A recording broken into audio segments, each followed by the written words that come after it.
Hello, Citizen Kale here. How you doing? How's your week going? No, don't answer.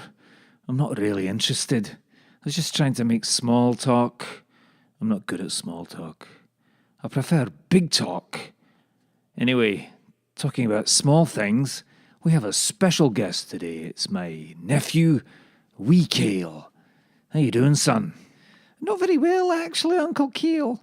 There was talk on the plot about the end times, the big harvest. They said that the gardener is coming with his scythe, and it will all be cut down before we've even flowered, and taken to a place called the kitchen, which apparently is not a good place if you're a green leafy vegetable. Wee Kale, have you been talking to the weeds again? Don't talk to the weeds. They're not proper vegetables like you and I. They're freeloaders. They contribute nothing to the well-being of the plot. They come over here, grow in our soil, absorb our sunlight and minerals, and what do they give back? I'll tell you, nothing. That's what, absolutely nothing. But the dandelions have big leaves and flowers and everything. They said us brassicas will one day be cut down and gathered in by the gardener and taken to the kitchen. There's no such place as the kitchen. It's just a scare story used to make young seedlings go to bed. Don't believe anything those dandelions say, wee Kale. Those plants are nothing but weeds. Flamboyant, flighty, flashy weeds. Once that big yellow flower fades, their heads explode into little fluffy bits, and then it all just floats away. Why, young Kale, next you'll be telling me you believe in old Farver Turnip or the compost fairy or the shed man. What? There's no shed man. It's just a story. You mean like the great pumpkin? Oh, no, son, there really is a great pumpkin. I've seen him. One day, many years ago, I saw him hovering over the plot, his great glowing orange head hanging there against the blackness of the night sky. I was hiding behind the Brussels sprouts, but I could hear his otherworldly voice, deep and low. He said, I love the smell of pumpkin in the morning. Ha ha ha. Ooh, the horror, the horror. Uncle Kale? Uncle Kale? Are you having a flashback? What? Oh, sorry. Where was I? Anyway, wee Kale, avoid the weeds. They'll do your head in. Okay, Uncle Kale. And now, will you tell me one of your tales of Kale? It's a tale of Kale you want, is it? Well, young Kale, I might just have one for you. A tale of mystery. A tale of suspense. A tale from the edge of the shadows. I was finally coming home after an 8-month sea voyage and expedition to the Sargasso Sea. We'd been visiting Kelp, a distant cousin. Is Kelp brassica, Uncle Kale? Oh, yes, son, it certainly is. An underwater brassica, same family. We all go back eons. Cousin Kelp has his own broadcast. Here, listen to this. Welcome aboard, mateys. This is your captain speaking, Captain Kelp, broadcasting from 20 fathoms under the brine, and everything is fine. Batten down your hatches and come taste the salt. Sway like me in the riptides of your mind. Anyway, my ship docked in Greenock Harbour in the late afternoon. It was a stormy day. The rain was coming down in buckets. I picked up one of the buckets. It was a red 3-gallon job and continued on my way. I walked to the train station and discovered that the next train wasn't due for an hour. I tried to send a telegram to my mother and father, but the post office man said they had stopped the telegram service some 5 months previous, due to lack of use. Only a few of the older residents ever used it.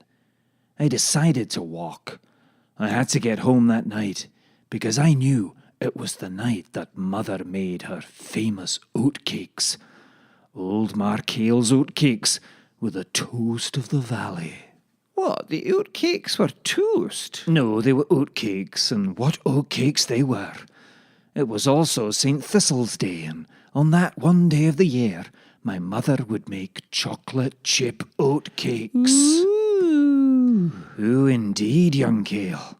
So, you can see I was anxious to get home that evening, no matter the weather.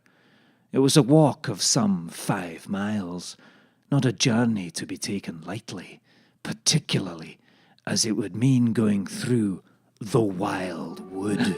The wild wood, Uncle Kale. Aye, young Kale, the wild wood. I came to a fork in the road. I picked up the fork and continued on my way. Then I came to a spoon in the road. I stopped and had a vegan yogurt.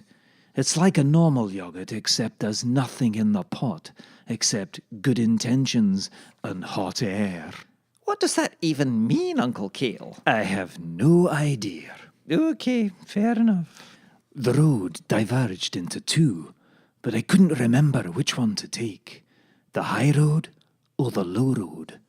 The low road looked clear and easy, and so I started to walk that way. Kale, Said a voice behind me. better not take the low road tonight. I turned and there was old Fergus and his dog, Wee Jock. Don't take the low road. I've heard there's trouble at the bridge.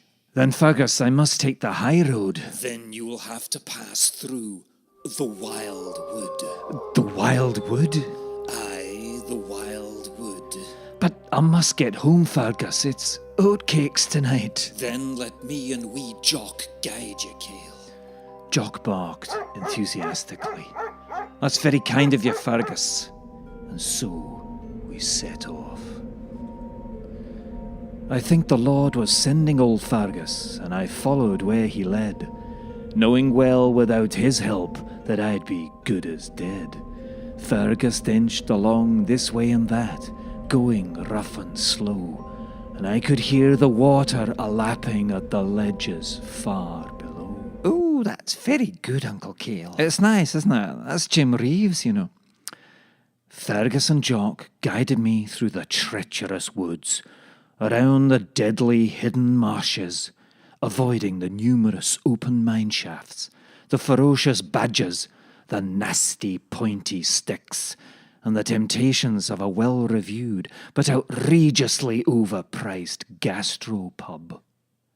After a difficult journey, we finally arrived at the outskirts of the village, and I could see the welcoming lights of my home. I turned to thank old Fergus and wee Jock, but they had gone. Probably to get home themselves, I thought.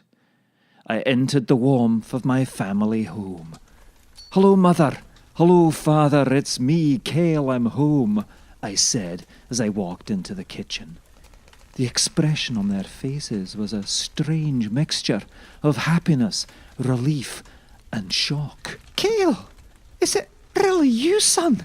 Is it really you? My mother said as she embraced me tightly. Oh, it's really him, Pa. It's our Kale. But, son, how did you get home? We thought you were on the train. No, I decided not to wait for the train. I wanted to get home as soon as I could. I walked through the wild wood. The wild wood? Aye, the wild wood. But, Mother, what's wrong? Haven't you heard the news, Kale? The train bridge collapsed and the train plunged into the ravine, killing everyone on board. Oh my God, that's terrible. Then it surely was Providence that I decided to walk through the wild wood. No, Kale, the wild wood on a night like this was almost certain death, as much as if you had been on that fateful train. How did you manage to get through the wild wood alive? How, son? Oh, Mother, Father, you're right. It was a foolish and rash decision to go through the wild wood. But, you know, the thought of your St. Thistle's Day oatcakes and... But I was lucky because old Fergus guided me. Old Fergus and wee Jock. Without their help, you're right, I would surely not be standing here now. My parents looked at each other, their faces turning deathly pale. What's wrong, Mother? Oh, Kale, old Fergus died 5 months ago. At that moment, there was a knock on the door. It was the postman. Evening. Telegram from Mr. Kale.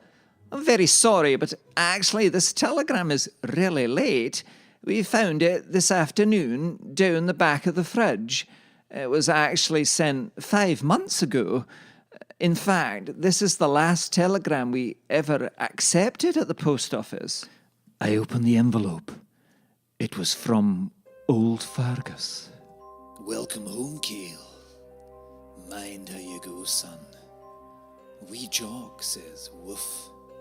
Your old pal, Fergus. Whatever happened to wee Jock, Uncle Kale? Well, some people say he lay down by Fergus's graveside and refused to leave. Some say he wandered into the wild wood. The wild wood? Aye, the wild wood, and was never seen again. And some say he's currently working for the British government as a policy advisor on Brexit. Perhaps we'll never know, and perhaps we're not meant to know, wee Kale. As the great Johnny Nash once said, there are more questions than answers. Is that true? You tell me. There are more questions than answers. That's right, there are some. Yeah. Pictures in my mind that will not show. But there are more questions than answers. And the more I find out, the less I know. Yes, the more I find out, the less I know. I've asked the question time and time again. What's the question, Uncle Kale? Why is there so little love among men? Oh, that's right. What is life? What is life? How do we live? How do we live? What should we take? And how much should we give? Oh, there are more questions than answers. Pictures in my mind that will not show. There are more questions than answers. And the more I find out, the less I know. Yeah, the more I find out, the less I know. That's very nice, wee Kale. You got a lovely voice there, son. I like a bit of karaoke. Karaoke, that's great. Shall we do another one, Uncle Kale? No, son, I think that's enough for today.